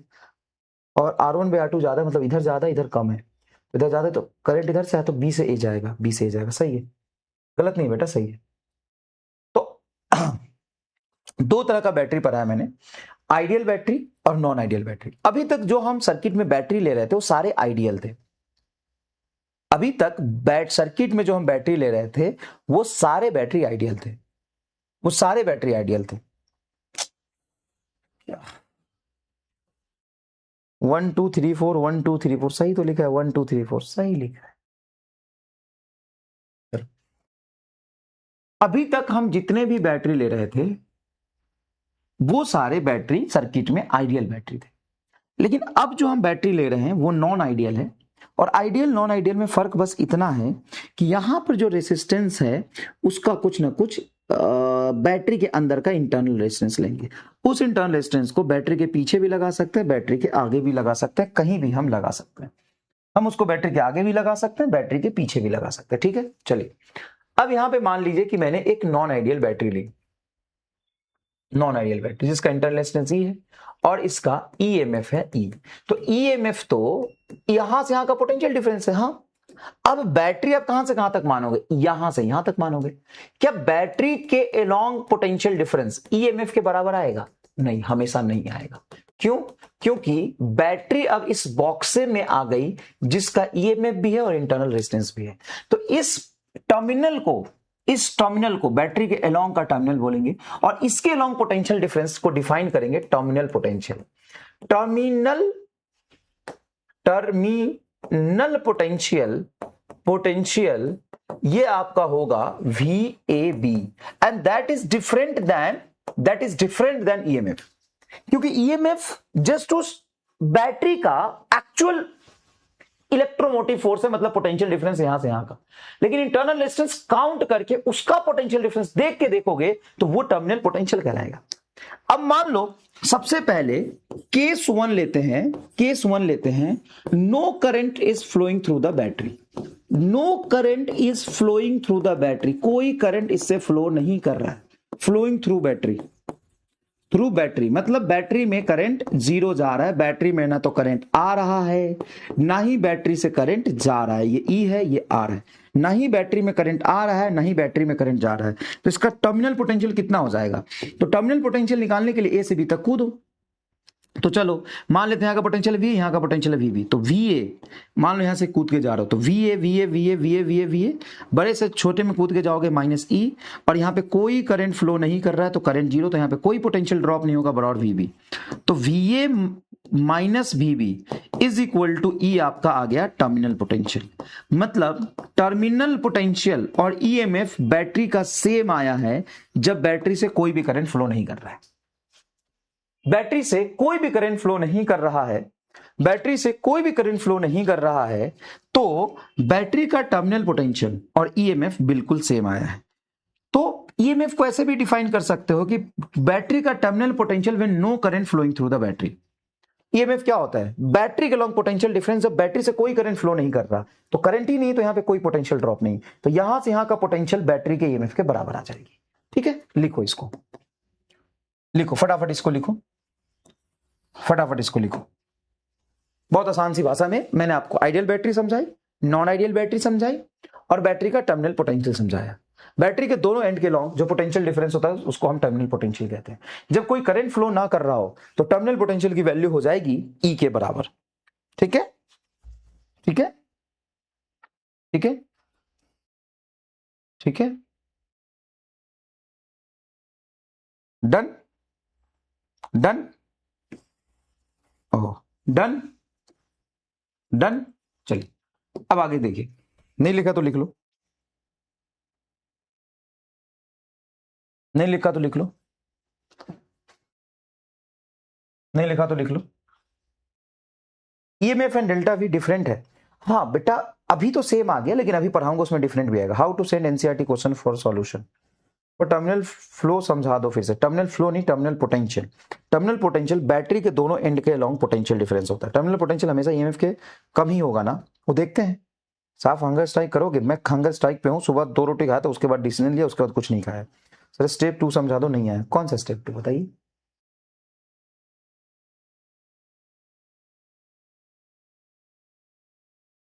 कौन सा स्टेप 2 बताइए, आ गया कुछ स्टेप 2? कहाँ स्टेप 2 इसमें? चलिए अब है केस 2।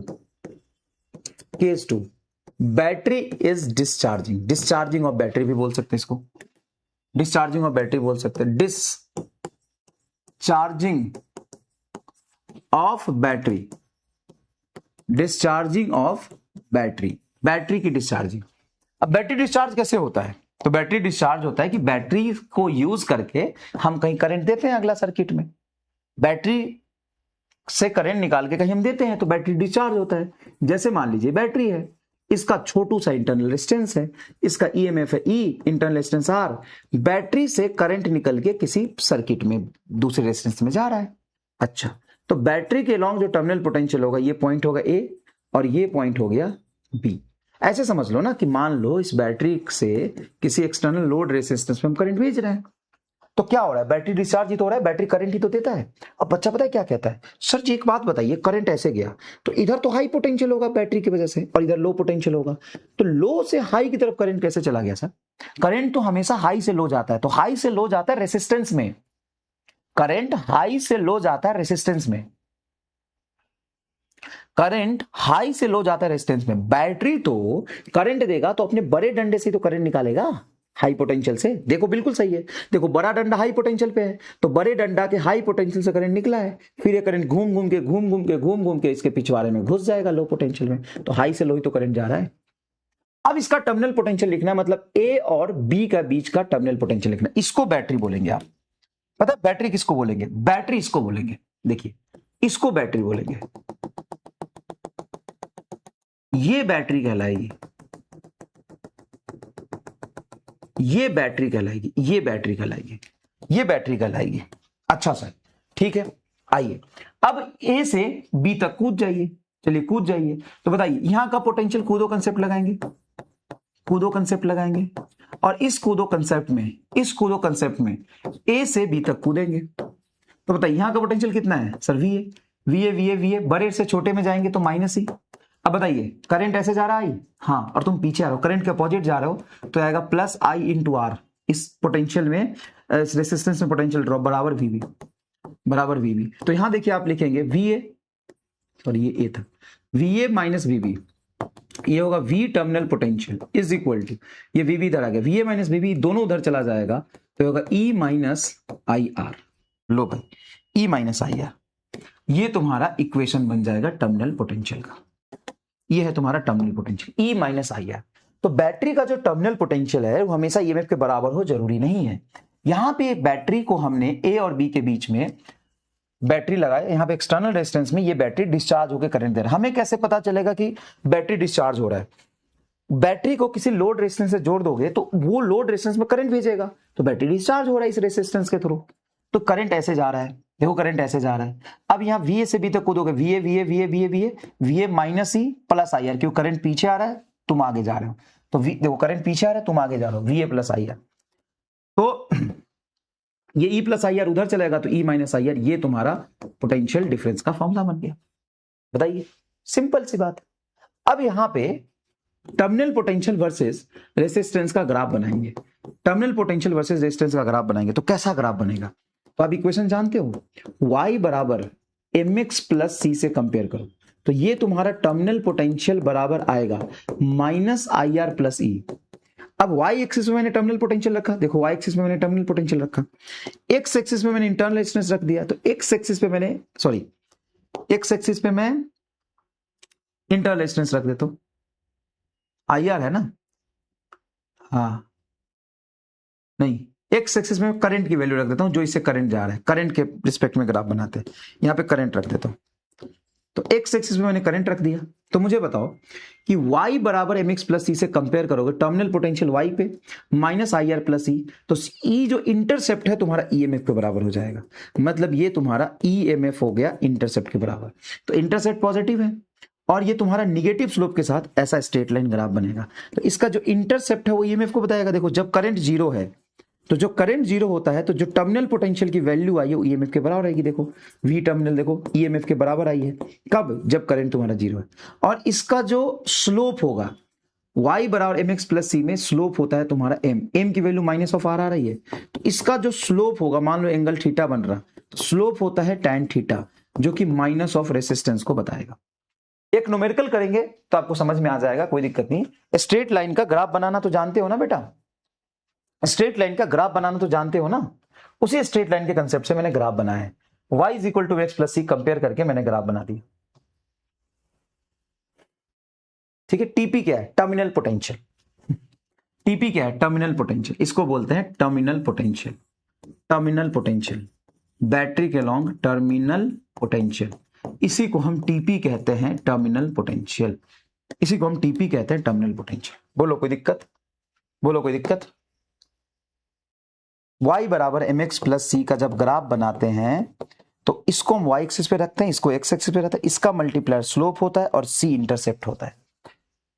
तो v टर्मिनल पोटेंशियल को y पे रखा है, करंट को मैंने x पे रखा है, तो माइनस r तुम्हारा स्लोप हो गया और EMF देखो ये c तुम्हारा EMF इंटरसेप्ट हो गया। तो y पे जहां कट किया वो EMF और इसका स्लोप हो माइनस ऑफ रेजिस्टेंस को बताएगा। एक सवाल करा देते समझ आ जाएगा, एक सवाल करा देते समझ आ जाएगा। इसको लिख लीजिए बेटा प्लीज, एक सवाल करा देते हैं आपको समझ आ जाएगा। कराते हैं, अच्छा सवाल कराते हैं, अच्छा सवाल कराते हैं, आपको समझ आएगा। ये क्वेश्चन मान लीजिए गिवन है, यहां पे बैटरी का टर्मिनल पोटेंशियल वर्सेस करंट का एक ग्राफ दिया हुआ है। ये कट कर रहा है 4 पे और ये कट कर रहा है लेट से 3 पे, लेट से 3 पे कट कर रहा है, करंट को 3 एम्पियर पे कट कर रहा है और इसको 4 पे कट कर रहा है ना।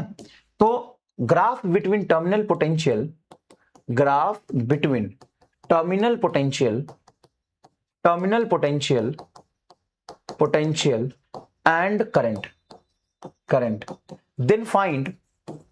then find EMF of battery and internal resistance, battery and internal resistance, internal resistance, EMF of the battery and internal resistance की वैल्यू बताइए। EMF of the battery and internal resistance की वैल्यू बताइए। तो आप सिंपल सिंपल बात बोलेंगे कि sir y axis को जहां पे कट किया वो आपका EMF आ गया, तो EMF आ गया आपका 4 वोल्ट और इसका जो स्लोप होता है वो माइनस ऑफ रेजिस्टेंस को बताता है। इसका स्लोप कैसे निकालोगे? तो देखो अगर आप पॉजिटिव एक्स एक्सिस से थीटा एंगल निकाल के स्लोप निकालते हैं तो स्लोप पॉजिटिव आती है, पीछे से निकालते हैं अल्फा एंगल लेके तो स्लोप निगेटिव आती है। सिंपल स्लोप का कंसेप्ट है। तो आप यहां पे स्लोप को लिख सकते हैं, आप यहां पे स्लोप को लिख सकते हैं minus of tan alpha, minus फॉर्मूले का, और tan अल्फा को लिख सकते हो परपेंडिकुलर 4 बेस 3, तो ये आ जाएगा -4/3। तो स्लोप हो गया -4/3 और स्लोप को माइनस ऑफ रेजिस्टेंस कहते हैं, माइनस ऑफ रेजिस्टेंस, माइनस से माइनस कट जाएगा, अभी नहीं काटते, -4/3 is equal to minus of resistance cut गया, तो R बराबर आ गया 4/3 ओम, दैट्स इट, खत्म।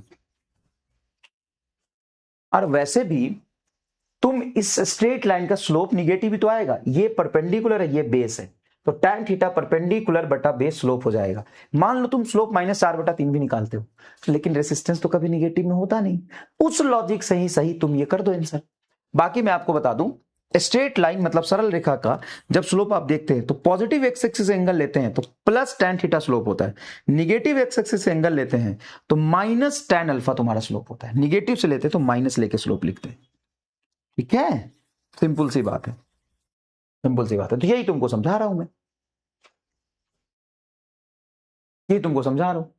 53 डिग्री लिख सकते हैं, हाँ लिख सकते हैं, 4/3 53 डिग्री होता है, बिल्कुल लिख सकते हैं, 4/3 53 डिग्री होता है। तो अब तुम्हें समझ में आया ग्राफ, और ग्राफ समझ में आया अच्छे से।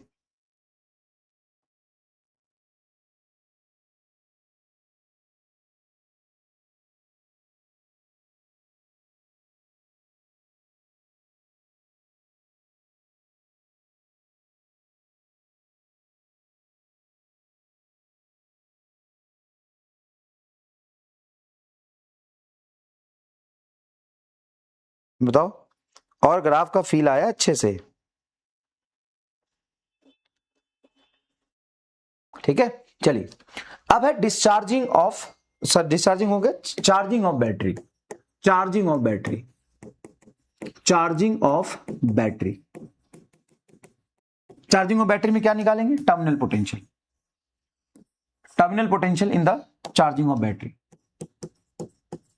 Terminal potential, potential in charging of battery, in charging of battery, in charging of battery, terminal potential in the charging of battery. Battery को चार्ज कर रहे हैं, इस केस में हमें टर्मिनल पोटेंशियल लिखना है। बताओ कैसे लिखोगे? अच्छा एक बात बताओ, पता है इस टॉपिक को जब भी मैं पढ़ाता हूं, जहां भी पढ़ाता हूं, जिस भी बैच में पढ़ाता हूं, उसमें सबसे बड़ी समस्या आती है, पहले मैं तुम सबको थैंक यू बोलना चाहता हूं एकदम दिल से, एक दो बच्चे को छोड़ दे जो सब लोग पढ़ने में सपोर्ट कर रहे हैं। एक्चुअल में सिर्फ मैंने आपको 1 ही घंटा पढ़ाया, लेकिन आपकी समय थोड़ी खराब हुई है टेक्निकल इशू की वजह से, तो मैं भी तो उतना ही परेशान हुआ, मैं भी तो उतना ही परेशान हुआ, और मैं तो सुबह से भूखा हूं। ठीक है, खाना खाने दो, कम से कम आज के दिन तो ये नहीं लिखते ना, थोड़ी तो शर्म होनी चाहिए। लेकिन थैंक यू सो मच, एक दो बच्चे को छोड़ दे तो बाकी बच्चे बहुत अच्छे से पढ़ रहे हैं। और जिनको भूख लग रही है, खाना खाना है, एक काम कर सकते हो कि लेक्चर बंद कर दो, खाना खा लो आराम से, थोड़ा टहल लो, फिर आधा घंटा एक्स्ट्रा बाद में लेक्चर देख लेना, तरीका है अगर आप समझदार हो तो। अगर आप अभी नहीं पढ़ पा रहे हो, कोई प्रॉब्लम नहीं है, आप अभी लेक्चर बंद कर दो अगर सैचुरेट हो गए हो तो। अब 2 घंटे 3 घंटे बाद या कल सुबह इसी लेक्चर को दोबारा देख लेना, बचा हुआ पार्ट दोबारा देख लेना, कोई प्रॉब्लम नहीं है। ठीक है, आगे देखते हैं।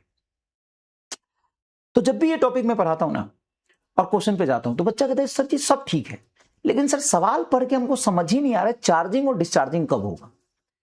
तो कोई भी बैटरी डिस्चार्ज कब करती है? जब बैटरी से तुम करंट निकाल के किसी को दोगे। और कोई भी बैटरी चार्ज कैसे होती है? तो बैटरी के अंदर करंट भेजोगे तो चार्ज होगी। देखो सिंपल सी बात है, बैटरी के अंदर करंट भेजोगे तो चार्ज होगी। मान लीजिए बैटरी है और ये रेसिस्टेंस है, इस बैटरी का ईएमएफ है ई, इंटरनल रेजिस्टेंस आर, इसके अंदर तुम अगर करंट भेजोगे, सब भेज रहे हैं, हाँ भेजो, इसके अंदर करंट भेजोगे तो ये करंट ले जाके इसको चार्ज कर देगा, बात खत्म। और ये तुम्हारा बैटरी है, ये तुम्हारा बैटरी का पॉइंट ए और ये तुम्हारा बैटरी का पॉइंट बी, ये टर्मिनल पोटेंशियल हो गया। तो करंट अंदर घुस रहा है, हाँ करंट अंदर घुस रहा है, करंट अंदर घुस रहा है। तो जब बैटरी के अंदर करंट जाता है तो उसको चार्ज कर देगा, जब बैटरी से करंट बाहर निकलता है तो डिस्चार्ज हो जाएगा। बता किसी को कोई कंफ्यूजन? बता किसी को कोई कंफ्यूजन? अब तुमको क्या करना है? कुछ नहीं, ए से बी तक कूदो, कूद जाओ, कूदो। बताओ यहां का पोटेंशियल वी ए और यहां का पोटेंशियल वी वी, तो लिखो we A, V A V A V ए, बड़े से छोटे झंडा जाएंगे माइनस ई, और करंट की तरफ जा रहे हैं तो minus I R is equal to V V, V V को इधर ले आओ, तो V A minus V V, ये है तुम्हारा टर्मिनल पोटेंशियल। वीटीपी जो बोल रहे थे ना, टर्मिनल पोटेंशियल डिफरेंस, बैटरी के cross potential difference, is equal to आएगा ई प्लस आई आर। तो सर ये पॉजिटिव स्लोप आ रहा है, यहां पे अगर ग्राफ बनाओगे वीटीपी वर्सेस करंट का, तो ऐसा ग्राफ बनेगा, जहां पे इसका स्लोप जो होगा, स्लोप वो पॉजिटिव रेसिस्टेंस को बताएगा और इंटरसेप्ट ईएमएफ को बताएगा। हो गया, हो गया। तो बैटरी चार्ज कब हो रहा है, डिस्चार्ज कब हो रहा है? जब बैटरी से करंट निकाल के कहीं और दोगे तो बैटरी डिस्चार्ज हो जाएगा, जब बैटरी के अंदर करंट भेजोगे तो बैटरी चार्ज हो जाएगा, सिंपल है। तो ये तुम्हारा केस 3 था। केस 1 में हमने क्या निकाला था? करंट नहीं बह रहा है। केस 2 में क्या निकाला था? ये केस 2 में क्या निकाला था? हाँ केस 2 में क्या निकाला था? बैटरी से करंट बाहर आ रहा है, ठीक है। और केस 3 में क्या निकाला था? बैटरी में करंट जा रहा है, बैटरी में करंट जा रहा है तो चार्ज करेगा। तो तुमको यकीन नहीं होगा, नीट में डायरेक्टली ये सवाल पूछे हैं, पता है नीट में डायरेक्टली ये सवाल पूछा है कि बताओ टर्मिनल पोटेंशियल का फॉर्मूला चार्जिंग में क्या होता है? E plus I R, discharging में क्या होता है? E minus I R. Simple, direct, खत्म। सर हो गए? हाँ हो गए, केस 3 खत्म है, केस 3 खत्म है, ठीक है। केस 4 देखिए, case 4, case 4, case 4, battery is short circuited,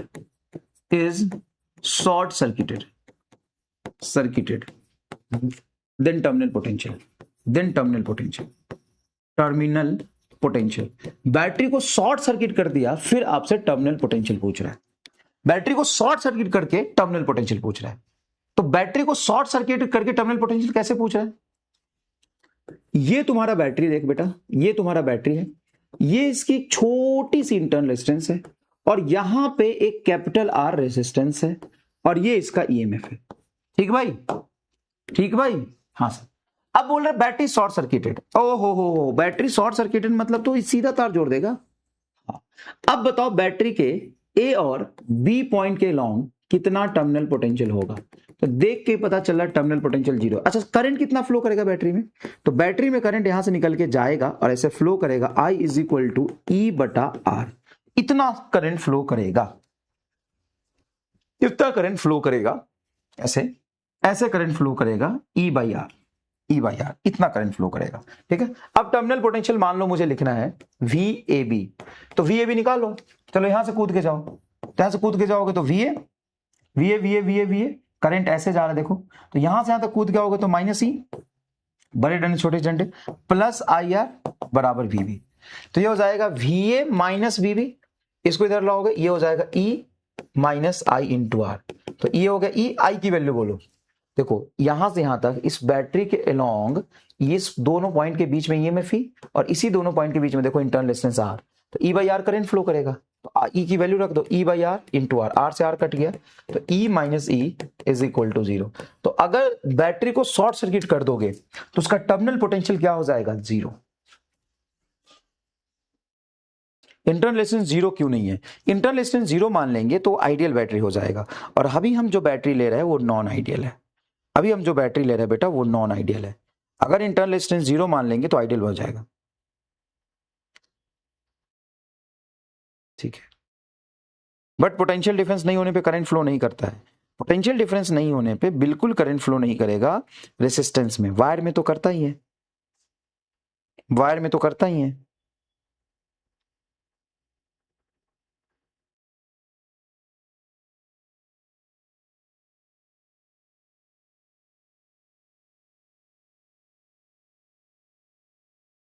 wire में तो बेटा करेगा, वायर में तो करंट फ्लो करेगा। पोटेंशियल डिफरेंस यहां पे और यहां पे बिल्कुल नहीं है क्योंकि सेम वायर है, तो भी तो करंट फ्लो करेगा ही, तो भी तो करंट फ्लो करेगा ही, तो भी तो करंट फ्लो करेगा ही। क्लियर है, क्लियर है, क्लियर है। जैसे मान लो यहां पे एक रेसिस्टेंस लिया हमने, ठीक है, ये रेसिस्टेंस लिया, इस रेसिस्टेंस से हम एक बैटरी को ऐसे जोड़ रहे हैं, ऐसे। ये रेजिस्टेंस है कैपिटल आर, ये बैटरी का ईएमएफ है, ई इंटरनल रेजिस्टेंस आर, ये बैटरी है। अब अगर मैं आपसे पूछूं कि मुझे इस बैटरी के लॉन्ग टर्मिनल पोटेंशियल बताओ कितना होगा, तो सर ये पॉइंट है ए और ये पॉइंट है बी, इसके लॉन्ग टर्मिनल पोटेंशियल पूछा है, कैपिटल आर जोड़ा है। सबसे पहले ये जो मैंने हिस्सा बनाया है वो सर्किट का पार्ट नहीं है, वो मैंने तुम्हें दिखाया है बैटरी का पार्ट। ये दोनों पॉइंट के बीच में बैटरी है, इसको डॉटेड लाइन बनाया मैंने बस दिखाने के लिए, डॉटेड लाइन बनाया है बस दिखाने के लिए, विजुअलाइज करने के लिए। बस ये डॉटेड लाइन मैंने बनाया है आपको विजुअलाइज करने के लिए। ये पॉइंट है आपका ए, ये पॉइंट है आपका बी, यहां पे बैटरी जिसकी ईएमएफ है ई, इंटरनल रेजिस्टेंस आर, और ये कैपिटल रेजिस्टेंस कैपिटल आर है। आप मुझे बताइए ये अगर इस सर्किट में करंट आप लिखेंगे तो करंट कितना फ्लो करेगा? तो एक लूप में करंट निकालना तुमको बताया था, कैसे? ये बैटरी है, इसका टर्मिनल पोटेंशियल क्या होगा उसकी चर्चा हम नहीं करते हैं, लेकिन इस दोनों पॉइंट में ईएमएफ क्या है? ई, और इसी दोनों पॉइंट के बीच में कितना रेजिस्टेंस है? ये स्मॉल आर और एक कैपिटल आर, सेम ही करंट तो शेयर करेगा। देखो आई ऐसे आया वही तो आई जाएगा, तो आई की वैल्यू आप यहां से बड़े आराम से लिख सकते हैं, टोटल ईएमएफ ई बटा इस बैटरी के लॉन्ग ईएमएफ और इस बैटरी के long resistance capital R plus small R. Yes और नो? हाँ सर। अब मुझे अगर टर्मिनल पोटेंशियल निकला है तो ए से बी तक कूद जाओ, तो VA minus E plus IR, कैसे? ये करंट ऐसे आ रहा है, तो अगर यहां से यहां तक कूद के जाओगे तो VA minus E plus IR बराबर VB, तो VA माइनस VB ये आपका होगा terminal potential, that is equal to E minus IR। ये आपका E है, I की वैल्यू लिखेंगे E बटा capital R plus small r, E बटा capital R plus small r into small r, ऐसे लिख सकते हैं। ये टर्मिनल पोटेंशियल हो गया, ये टर्मिनल पोटेंशियल की वैल्यू है। सर ये जो टर्मिनल पोटेंशियल आपने लिखा है उसमें बस करंट की वैल्यू पुट कर दिए, बाकी वही तो फॉर्म पढ़ाया है जो पहले था। यस, एकदम सही कहे हो। लेकिन एक बात बताओ, क्या ये जो ए पॉइंट है इसको हम ए नहीं बोल सकते? हाँ बोल सकते हैं सर, बिल्कुल ए बोल सकते हैं, ये ए है। ये बी पॉइंट है, क्या इसको बी नहीं बोल सकते? हाँ सर बिल्कुल बोल सकते हैं। तो यहां से यहां का जो पोटेंशियल होगा उसको भी तो हम टर्मिनल पोटेंशियल कह सकते हैं। सेम ही बात तो हो गया कि भाई ये अगर आप बैटरी लेते हो तो ये ईएमएफ इंटरनल रेजिस्टेंस, इस दोनों पॉइंट के बीच का पोटेंशियल और इस दोनों बीच का पॉइंट का पोटेंशियल एक ही बात तो हो गया। एक ही बात तो हो गया बेटा, अलग अलग बातें कहां है, एक ही बात तो है। अगर ये एक ही बात है तो ये जो आपने E minus I R discharging case में टर्मिनल पोटेंशियल लिखा था, इसमें आई की वैल्यू पुट करिए बस। क्या पुट करिए भाई? पुटिंग वैल्यू ऑफ आई, यही तो करिए। पुटिंग वैल्यू ऑफ आई, यही तो करिए। अगर मैं डायरेक्टली ये बोलूं कि यहां से यहां का पोटेंशियल को आई आर लिख सकते हैं तो लिख सकते हैं, लिख दीजिए। और आई की वैल्यू यहां पे पुट करना चाहे तो पुट करिए। ये हो जाएगा E capital R plus small r into r. ये भी टर्मिनल पोटेंशियल और ये भी टर्मिनल पोटेंशियल, दोनों टर्मिनल पोटेंशियल है। तो सर इसमें खास क्या है? टर्मिनल पोटेंशियल को और एक्सप्लेन करके समझा है। Terminal potential in discharging through resistance R. और ये तुमको देख के पता चल रहा होगा सर ये है बड़ा लॉजिकल चीज। कुछ नहीं किया कि बैटरी लिया, उसकी इंटरनल रेजिस्टेंस है कैपिटल आर से जोड़ दिया तो कुछ करंट फ्लो करेगा, करंट की वैल्यू लिख ली। टर्मिनल पोटेंशियल डिस्चार्जिंग में जानते ई माइनस आई आर होता है, यहां पे बस आई की वैल्यू पुट करी तो ये आएगा, या डायरेक्टली आई इंटू आर रखेंगे, आई की वैल्यू पुट करेंगे तो ये आएगा। अब ये दोनों टर्मिनल पोटेंशियल है, इस दोनों पर मिक्स्ड बहुत सारे नीट में सवाल पूछे। नीट के लिए बेटा बहुत बहुत बहुत ज्यादा इंपॉर्टेंट टॉपिक है ये, very very very important topic for NEET, important for NEET, क्योंकि नीट में इस पे भर भर के सवाल पूछे, नीट पर इस पे भर भर के सवाल पूछे, भर भर के सवाल पूछे, भर भर के सवाल पूछे। तो इसको लिख लीजिए और इस पर बेस्ड आपको मैं पहले न्यूमेरिकल कराता हूं, इस पर बेस्ड मैं न्यूमेरिकल कराता हूं। देखिए इस पर बेस्ड मैं आपको न्यूमेरिकल कराता हूं, इसको लिख लीजिए। इस पर बेस्ड मैं आपको न्यूमेरिकल कराता हूं, देखिए बड़ी शानदार न्यूमेरिकल, ठीक है। उसमें से वही आप न्यूमेरिकल नोट्स में लिखना जिस पर मैं कॉपी लिख दूं, बाकी आप छोड़ सकते हो, जिस पर कॉपी नहीं लिखा उसको नहीं लिखना। अब ये सवाल है, ये नीट 2009 का सवाल है, नीट 2009 का सवाल है। सवाल देखिए क्या है, a student measure the terminal potential V of a cell and E internal resistance and R as a function of the current I flowing through it, then slope and intercept of the graph between V and I respectively। V and I graph का पहले बोला है slope and बोला intercept. तो slope क्या बताता है? Minus are को, और इंटरसेप्ट ईएमएफ को बताता है। ये आपका आंसर हो गया। लैंग्वेज के अलावा इस सवाल में कुछ भी नहीं था, लैंग्वेज के अलावा इस सवाल में कुछ भी नहीं था। बताइए, लैंग्वेज के अलावा इस सवाल में क्या था? बताइए।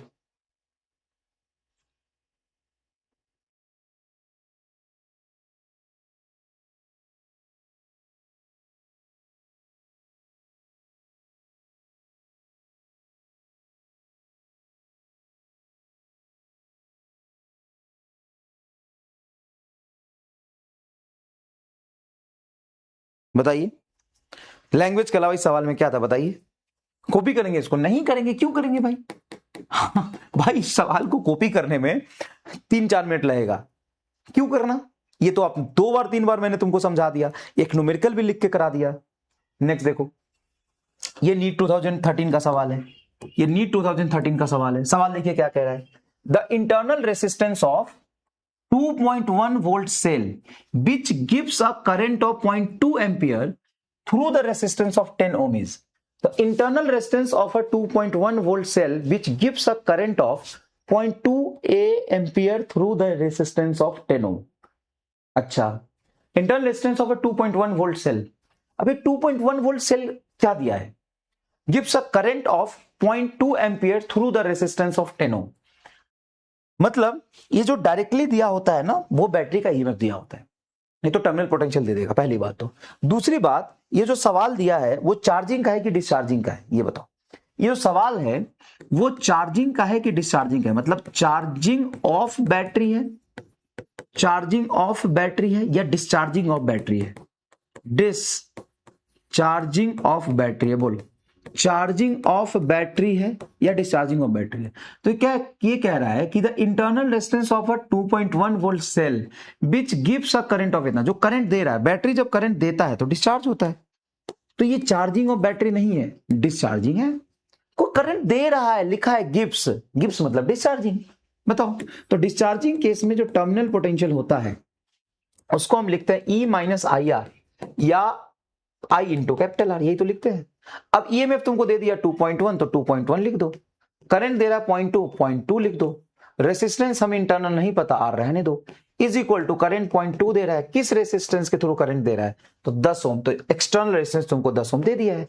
यही तुम्हारा लास्ट वाला केस, यही तो पढ़ा रहा था, इसीलिए पढ़ा रहा था मैं कि आप ये कर पाओ। 0.2 आई की value into external resistance 10, equation R निकाल लो, बस हो गया। तो 2.1 एंड 0.2 को 10 से मल्टीप्लाई करेंगे तो 2 आ जाएगा। तो देखो ये हो गया 2.1 minus 0.2 of R is equal to 2, इसको इधर ले जाओ, इसको इधर ले आओ, तो 2.1 minus 2 is equal to 0.2 of resistance. अब देखो 2.1 में से 2 घटाओगे तो क्या आ जाएगा 0.1, 0.1 is equal to 0.2 of R, तो ये 1/2 ही तो आ गया, मतलब इंटरनल रेजिस्टेंस 0.5 आ रहा है, ये आंसर आ गया। ठीक है। अच्छा, इसमें एक और चीज, इसको कॉपी कर लीजिएगा, इसमें एक और चीज मैं बताऊं, सर ये टर्मिनल पोटेंशियल नहीं होगा, ईएमएफ ही होगा, ये आपको कैसे पता चला, ये आपको और कैसे पता चला? तो पहली बात है कि डायरेक्ट लिखा हो तो ईएमएफ होता है। दूसरी बात एक और बताता हूं, गिव्स अ करंट इतना करंट बैटरी से निकल रहा है इस रेसिस्टेंस में, तो बैटरी से जो करंट निकल के गया और इस रेसिस्टेंस में जाके ड्रॉप हुआ, तो वही तो टर्मिनल पोटेंशियल होता है। यही तो तुमको सिखाया है, यही तो तुमको सिखाया है। एक बात बताओ, ए और बी बैटरी के क्रॉस अगर ये रेजिस्टेंस मैंने जोड़ा है तो इसके क्रॉस जो पोटेंशियल आएगा वही तो टर्मिनल पोटेंशियल होगा। इस रेजिस्टेंस में तो ये बैटरी इतना करंट दे रहा है, अब उसकी वैल्यू देखो कितनी आ रही है 2 वोल्ट, मतलब डिस्चार्जिंग में टर्मिनल पोटेंशियल कम होता है, ईएमएफ है 2.1 और 10 गुना 0.2, 2 वोल्ट तुम्हारा टर्मिनल पोटेंशियल आ रहा है, 2 वोल्ट तुम्हारा टर्मिनल पोटेंशियल आ रहा है। ऐसे भी आप देख सकते थे, ऐसे भी आप देख सकते थे। नेक्स्ट देखिए, for a cell terminal potential difference is 2.2, अब देखो लिखा है for a cell terminal potential difference is 2.2, मतलब ये टर्मिनल पोटेंशियल ही दे दिया आपका 2.2, which when circuit is open ah ah ah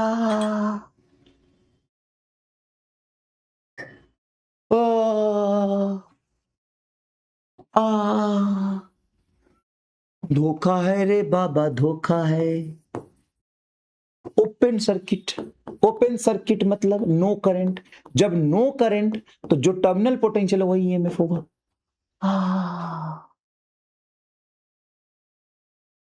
for a cell terminal potential difference is 2.2 when circuit is open, तो case 1 नहीं बन गया। जब सर्किट ओपन होता है तो जो टर्मिनल पोटेंशियल होता है वही तो ईएमएफ होता है, and reduce to 1.18 volt when the cell is connected to the resistance of 5 ohm, मतलब जब 5 ओम से जोड़ा है तो वही टर्मिनल पोटेंशियल अब हो गया है 1.8 volt. Determine the internal resistance of the cell, internal resistance बताइए।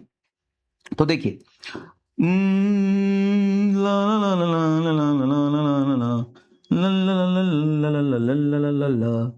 तो टर्मिनल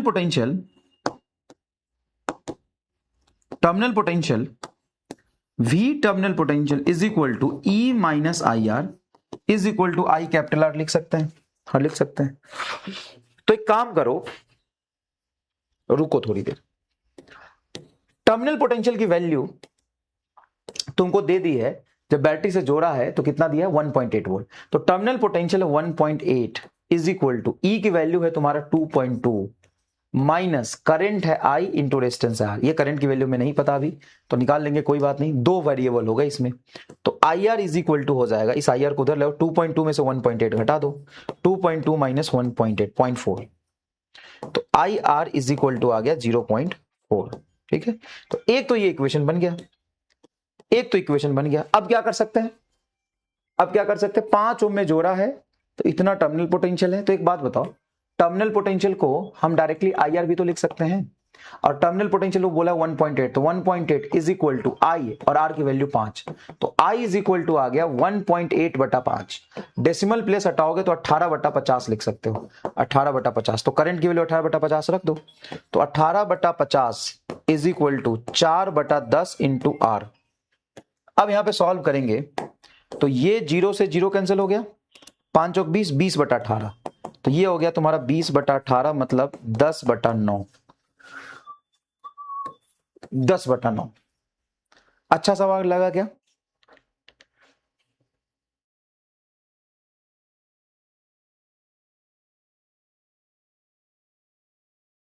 अच्छा सवाल लगा क्या?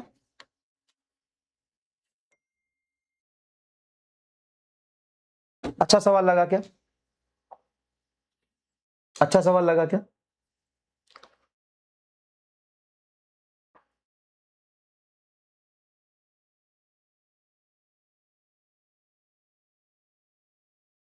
Not match, repeat, okay I will repeat. देखो भाई, ये एक्सटर्नल रेसिस्टेंस है आर, ये एक बैटरी है, ये इसकी इंटरनल रेजिस्टेंस ऐसे। जब बैटरी ओपन टर्मिनल था, मतलब कोई करंट नहीं फ्लो कर रहा था, तो इसके ईएमएफ की वैल्यू डायरेक्ट उसने दे दिया 2.2 वोल्ट, 2.2 वोल्ट। अब जब रेजिस्टेंस से जोड़ा तो इसका टर्मिनल पोटेंशियल, मतलब इसके अलोंग पोटेंशियल, इसके अलोंग जो टर्मिनल पोटेंशियल डायरेक्ट होगा ए और बी के बीच, वही तो बैटरी का टर्मिनल पोटेंशियल होगा। ये बोला है 1.8 वोल्ट, तो 1.8 वोल्ट ले लो। ये रेजिस्टेंस तुमको 5 ओम दिया हुआ है, बताओ इस पॉइंट और इस पॉइंट के लॉन्ग टर्मिनल पोटेंशियल 1.8 भी लिख सकते हो और ई माइनस आई आर भी लिख सकते हो। ई माइनस आई आर लिखा, इसको पुट किया, आई आर की वैल्यू आ गई, और बी टर्मिनल और आई आर से हमने आई निकाल के रख दिया। आसान है बेटा, आसान है, कोई प्रॉब्लम नहीं है। रॉन्ग रॉन्ग क्या बकवास बातें कर रहे हो यार तुम, साला पढ़ा रहा हूं यहाँ पे जबरदस्ती रॉन्ग रॉन्ग, फ्रस्ट्रेशन हो रहा है। बैच में आया हूं मैं। चलिए थैंक यू सो मच बेटा, निकल लो यार।